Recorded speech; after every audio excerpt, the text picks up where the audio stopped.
A landmark in Nevada, anyway. A big landmark. Yes, that is going to be shut down. We told you that Dennis Hoff, the owner of the Love Ranch, also of the Bunny Ranch and Love Ranch South, he owns several brothels around Nevada. He died this week suddenly after he was celebrating his birthday with friends. By the way, and you may remember this, this is where Lamar Odom almost died. Where Lamar Odom almost died. It's also the Bunny Ranch is where HBO's Cat House was shot.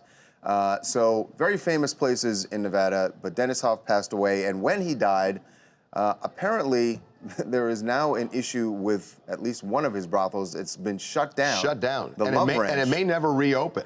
Yeah. It may never reopen because Dennis Hoff had the license to run a brothel in Nevada.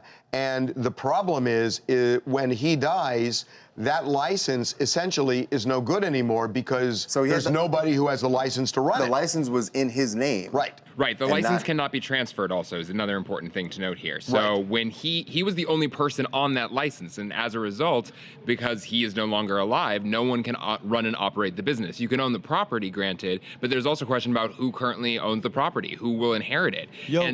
You know, this is a big problem for all the women who work there. Like, there's absolutely. a huge industry. Women actually, I had a source who told me that some of the women who were at the Love Ranch last night, sheriffs arrived and told them to turn over their, basically their cards, their licenses, to be able to, you know, have. So there are like hundreds of women who come through and work at this place. It's legal prostitution over there, and they do that because they feel safe. They have felt safe working for Dennis Hoff, and now it begs the question. You're gonna make fun of this, but like, what are they gonna do now? Where are they gonna go? I think a lot of them are asking that question right now. And it's not going to be a quick turnaround, by the way, either, in terms of getting the business back up and running. Well, and also, Sean, the thing about that is that the sheriff has been trying to shut this brothel, this particular brothel, down since Dennis announced that he was running for state assembly. State assembly, that's correct. Yeah, he won the GOP primary. And by the way, there are reports out now saying that, you know, he is still going to be on the ballot because it's too close to election. It's too close to election day to change it, and that he's predicted to win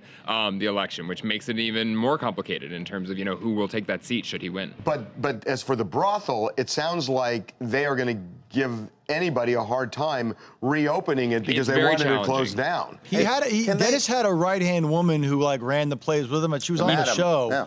And everybody that I've spoken with that's connected to him says that they think that she's going to take it over, but the red tape might be an issue here, right? Yeah, because there's a lot of background work that you have to do. You have to do background checks. You have to prove that you can financially run the business. And also, if you've been a convicted felon in the past, that's going to make it incredibly difficult.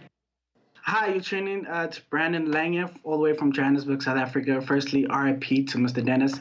And I think it just sucks that, you know, these women that have been using this money to support their families now don't have anything. So I think that's the most, the hardest part for these people to accept. Yep.